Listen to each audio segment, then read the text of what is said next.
If you've been playing shooters for any length of time, odds are you've heard of the Gradius series. It's been a long, long time since we saw a new Gradius game on any platform, and it seems like it's been almost as long since they've been working on Gradius V. They've shown the game at various trade shows over the last couple of years, and it always seemed like they showed the same couple first levels of the game. The game is finally out now in Japan, and of course we snagged an import copy to put it through its paces and see how this latest entry in the Gradius series has shaped up.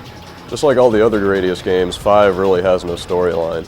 You basically go get in the Big Viper, which is the coolest starfighter ever made, and you just fly around through space and through all kinds of weird alien organic environments and stuff like that, and you just basically shoot everything that moves. The core of Gradius 5 is just a good solid shooter. You've got 4 different types of Big Viper that you can pick from. First type is basically the same ship that you've been playing since the very first Gradius. It's got the standard laser, the standard side-firing missile. You can get options, which are kind of a hallmark of the Gradius series. There are 3 other types in addition to this classic first type, and the biggest difference between the 4 different ship types are the option configurations. One of the ship types has options that fan out above and below you.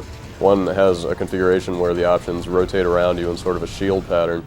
So the ship type that you pick will actually have a lot of bearing on how you can fire, mainly because of your options. You can also control your options to an extent. For instance, with the ship that has options above and below your ship, you can make them kind of fan out or also constrict toward your ship to control how wide your firing pattern is. One of the other ship types lets you hold down the R1 button and actually control which direction the options are firing, which comes in handy when you've got enemies coming at you from all sides. Gradius 5 is a pretty challenging game as shooters go, but it's not really what you'd call unfair, and that's mainly because the game doesn't require you to keep playing the levels over and over to find all the patterns that the enemies are going to attack you with. A lot of other shooters basically make you die over and over so you can figure out exactly where the enemies are going to come out and exactly how they're going to shoot at you. But Gradius 5 actually gives you enough breathing room that if you've got a lot of skill, you can pretty often get through a situation the first time you've played it.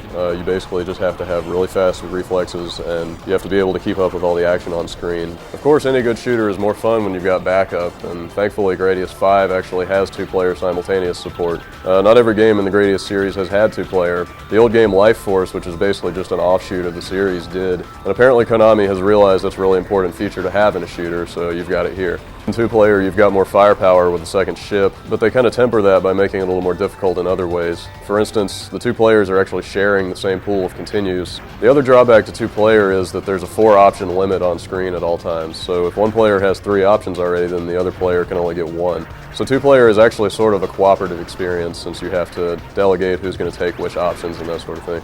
Bottom line, Gradius 5 is just a whole lot more Gradius, and since the old Gradius games were so great, that's obviously a good thing. You got a whole lot more weapons and ship types to work with, so the replay value is definitely up there. It's got a nice learning curve. The difficulty is there, but it's not so punishing that you're going to get frustrated.